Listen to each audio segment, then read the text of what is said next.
Salut à tous. Alors, j'ai réussi à vous dégoter un petit exo central qui, je pense, tombe aussi à Minpon en PC. On prend A et B, deux matrices de Mn2C, telles que AB moins BA égale A. Et en fait, le but de l'exercice à la fin, c'est de montrer que A est nilpotente. Donc là, c'est un peu guidé. Moi, je l'ai déjà vu en version MP Minpon avec la première question et sans l'égalité et la dernière question.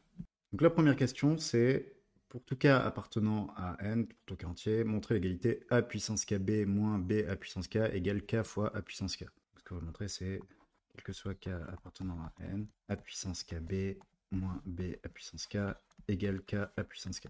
Le truc auquel on pense quand on doit montrer une propriété sur des entiers, c'est quoi? C'est la récurrence. On va faire une récurrence. On doit montrer ça pour tout cas entier. Donc on va commencer par n égale 0. n égale 0, ça donne b moins b égale 0. Parce que puissance 0, ça fait l'identité. Égale 0 à puissance 0, ce qui fait bien 0. C'est good. La propriété au rang n implique la propriété au rang n plus 1. Donc les réalités. Bien sûr, la propriété qu'on va montrer au rang n, c'est que a puissance nb moins b à puissance n égale n à puissance n. Donc, soit n, un entier fixé.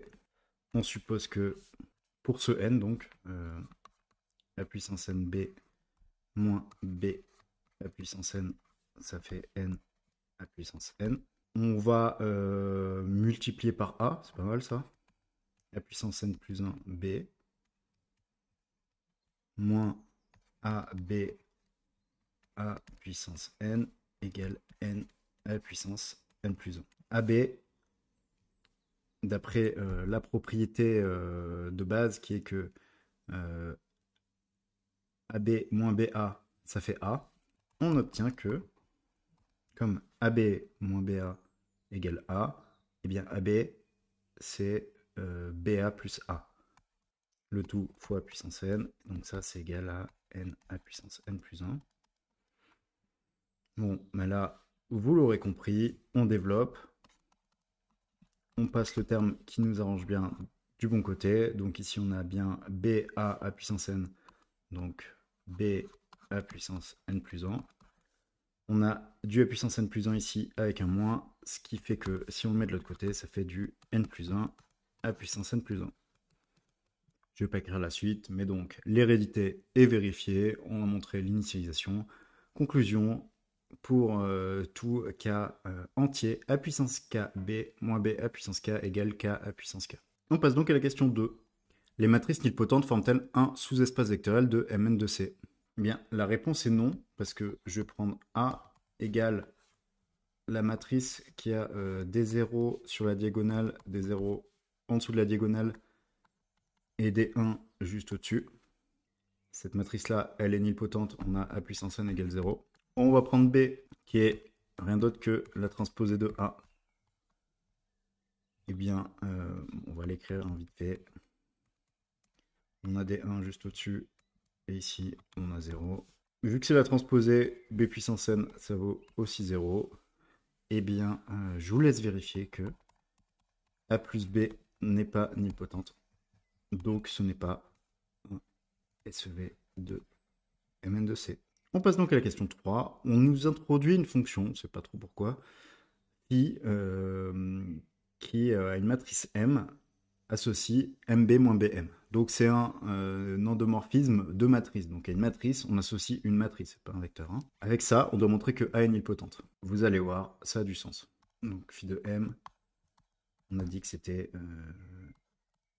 MB moins BM. Donc, phi de A puissance K, c'est A puissance K B moins B à puissance K. Et ça, d'après ce qu'on a montré juste avant, ça fait K à puissance K. On sait que Mn de C est de dimension n carré. Donc si A n'est pas nilpotente, alors quel que soit K appartenant à n, A puissance K est un vecteur propre. Bon, ça pourrait être parce qu'on a une redondance, parce que là, on serait cyclique, par exemple, A puissance n, ça vaudrait A, mais avec K comme valeur propre. Donc pour tout K, K est une valeur propre. Si on regarde ce qu'on a créé au-dessus, Mn de C de dimension n carré. Donc, la conclusion, c'est que c'est pas possible que A puissance K soit un vecteur propre. Donc, la conclusion, à la fin, c'est que A est nilpotente. Et donc, les A puissance K, ça va quand même être des vecteurs propres et des valeurs propres jusqu'à un certain cas, à partir duquel A puissance K est nul. Voilà, on a fait cet exercice. Je vous le recommande quand même parce que c'est un exercice assez classique. Je l'ai vu dans plusieurs sujets d'anal au cours de mon histoire des maths. Il tombe, je pense, assez régulièrement. Il n'est pas très compliqué. La démo est assez originale avec ce A puissance KB moins B A puissance K à se ramener à des vecteurs valeurs propres. Euh, voilà, il est assez sympa, je trouve. Donc c'est pour ça que je vous l'ai présenté. Si ça vous a plu, n'hésitez pas à liker, à partager à vos amis, à commenter et à vous abonner si ce n'est pas encore fait.